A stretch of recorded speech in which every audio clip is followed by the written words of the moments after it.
राजधानी लखनऊ में कन सेवा समिति द्वारा हर वर्ष की भांति इस वर्ष भी भव्य प्रतिभा सम्मान एवं सामाजिक उत्थान समारोह का आयोजन किया गया। कार्यक्रम का शुभारंभ अध्यक्षता कर रहे प्रमुख वैज्ञानिक डॉक्टर आर.के. सोनकर द्वारा दीप प्रज्वलन से हुआ। बुद्ध वंदना समाज के वरिष्ठ जन सीताराम सोनकर एवं चंदन सोनकर द्वारा संपन्न हुई।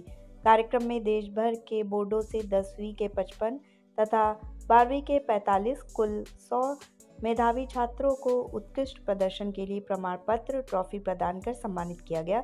समिति द्वारा समाज के 50 आर्थिक रूप से कमजोर सिंगल पेरेंट्स एवं अनाथ बच्चों को 10,000 रुपये प्रति छात्र आर्थिक सहायता प्रदान की गई। विभिन्न जिलों से आए समाज के बच्चे बच्चियों ने बहुजन महापुरुषों की विचारधारा पर आधारित सांस्कृतिक लोकगीत, नाटक एवं प्रस्तुतियां दी। कार्यक्रम में समाजसेवी ऑक्सीजन मैन राजेश जायसवाल को भी पुष्प गुच्छ, अंगवस्त्र और मोमेंटो देकर सम्मानित किया गया। समिति द्वारा समाज के 35 वरिष्ठ समाजसेवियों, अधिकारियों, शिक्षकों, व्यापारियों एवं कर्मठ कार्यकर्ताओं को अंगवस्त्र, मोमेंटो एवं पुष्प गुच्छ भेंट कर सम्मानित किया गया। खेल के क्षेत्र में उत्कृष्ट प्रदर्शन कर रहे प्रतिभाशाली युवाओं को भी सम्मानित किया। कार्यक्रम की मुख्य वक्ता डॉक्टर रागिनी सोनकर, पूर्व IIMS डॉक्टर एवं विधायक मछली शहर, शैलेंद्र सोनकर, उपायुक्त दिव्यांगजन उत्तर प्रदेश, कार्यक्रम अध्यक्ष डॉक्टर आर.के. सोनकर, प्रमुख वैज्ञानिक अध्यक्ष कन सेवा समिति राकेश कुमार सोनकर द्वारा कार्यक्रम को संबोधित किया गया। कार्यक्रम का सफल संचालन एडवोकेट सर्वेश सोनकर द्वारा किया गया। कार्यक्रम में कन सेवा समिति के संरक्षक सीताराम सोनकर, भीमसेन सोनकर, रमेश पहलवान, कोऑर्डिनेटर राम नरेश सोनकर, अशोक सोनकर, सचिव डॉक्टर संजय सोनकर, कोषाध्यक्ष घनश्याम दास सोनकर, मीडिया प्रभारी जयदीप सोनकर, प्रमुख प्रचारक अनुल सोनकर आदि पदाधिकारी एवं सदस्यगण उपस्थित रहे। सभी पदाधिकारियों ने अतिथियों को अंगवस्त्र, पुष्पगुच्छ, प्रतीक चिन्ह भेंट कर सम्मानित किया। कान सेवा समिति जो है वो मेरे दिल के बहुत अजीज है और लास्ट टाइम भी कार्यक्रम ऑर्गेनाइज हुआ था, but because of medical emergency एक पेशेंट की सर्जरी थी और मैं नहीं पहुंच पाई थी और इस बार मैं आई हूँ। बहुत अच्छा लगा और मेरा पूरा समाज, मेरा परिवार यहाँ पे था और अच्छा लगा सभी से मिलकर के। हम लगातार 4 सालों से निरंतर कुल सेवा समिति बच्चों के लिए काम कर रही, गरीब बच्चों के लिए समाज के क्या कहना चाहिए? यही कहना चाहूंगी कि बहुत प्रशंसनीय है जिस तरीके से कान सेवा समिति काम कर रही है और समाज के सभी लोग इसको पूरी तरीके से सपोर्ट करें और प्रत्येक व्यक्ति, प्रत्येक परिवार एक बच्चे की जिम्मेदारी ले, उसके शिक्षा की जिम्मेदारी ले, उनके परिवार में कोई एक बुजुर्ग हो तो उनकी जिम्मेदारी ले और मुझे लगता है कि इस तरीके से कान सेवा समिति से जुड़े हुए लोग किसी की मदद कर पाएंगे और जुड़े हुए लोग मदद पाएंगे। अध्यक्ष जी ने आज सोनकर समाज के लिए एक पुस्तकालय की मांग करी है सरकार से ताकि उनके बच्चे अच्छे से पढ़ाई कर सके, उसको लेकर क्या कुछ कहेंगे? देखिए, पुस्तकालय जो है ये बहुत ही एक अहम भूमिका रखता है किसी भी स्टूडेंट की लाइफ में और बाबा साहेब भीमराव अम्बेडकर जी जिनके बनाए हुए संविधान की वजह से आज हम यहाँ खड़े हैं, उनके जीवन में भी किताबों का और पुस्तकालय का उनके लिए पहला होम जो है वो पुस्तकालय रहा है।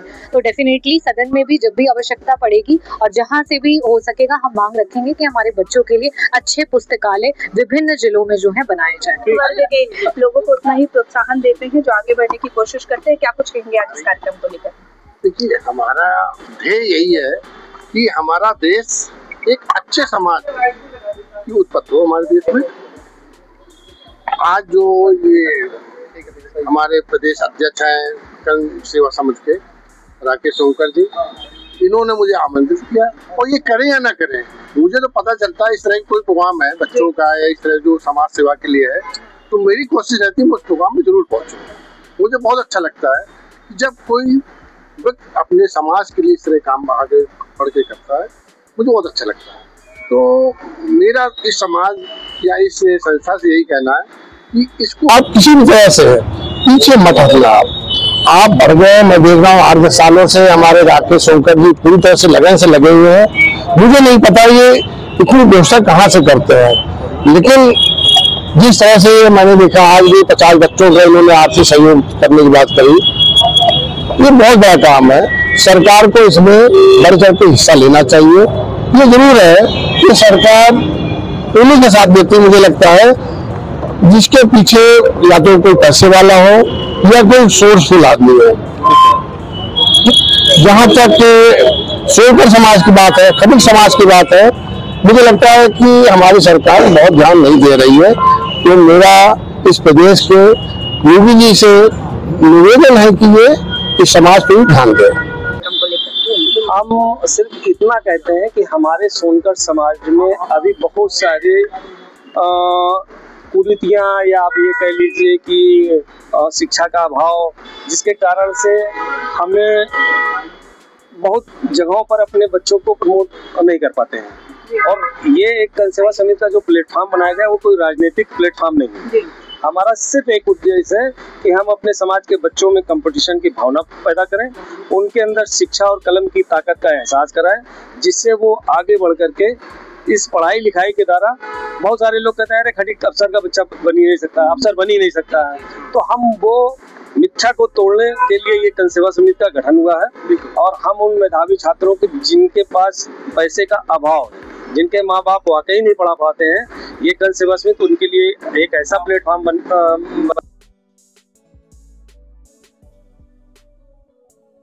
उससे ये नहीं पूछना है कि आप क्या पढ़ना चाहते हो, क्या बनना चाहते हो। हम सभी लोगों का ये कर्तव्य बनता है कि हम उसको पढ़ाने के लिए जितना हो सके समाज के द्वारा मदद लेकर के उन्हें पढ़ाने का काम करें। इस पर आगे की क्या भूमिका रहेगी आपकी?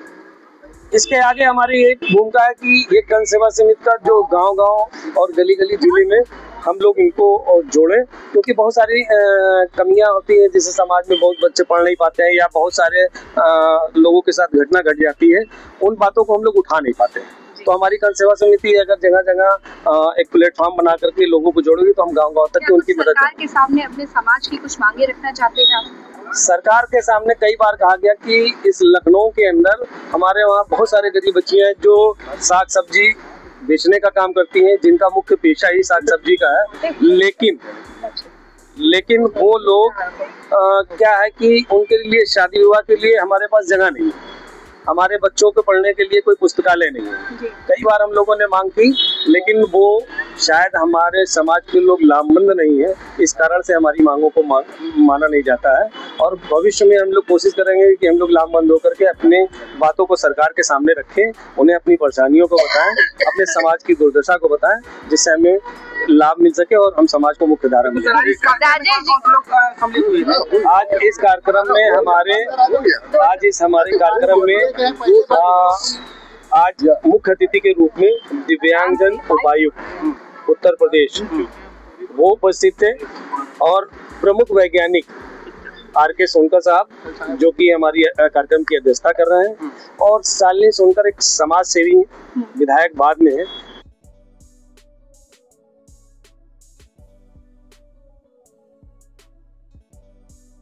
हमारे समाज को चैनल देशबंधन न्यूज़ को बेल आइकन दबाकर सब्सक्राइब, लाइक और शेयर जरूर करें।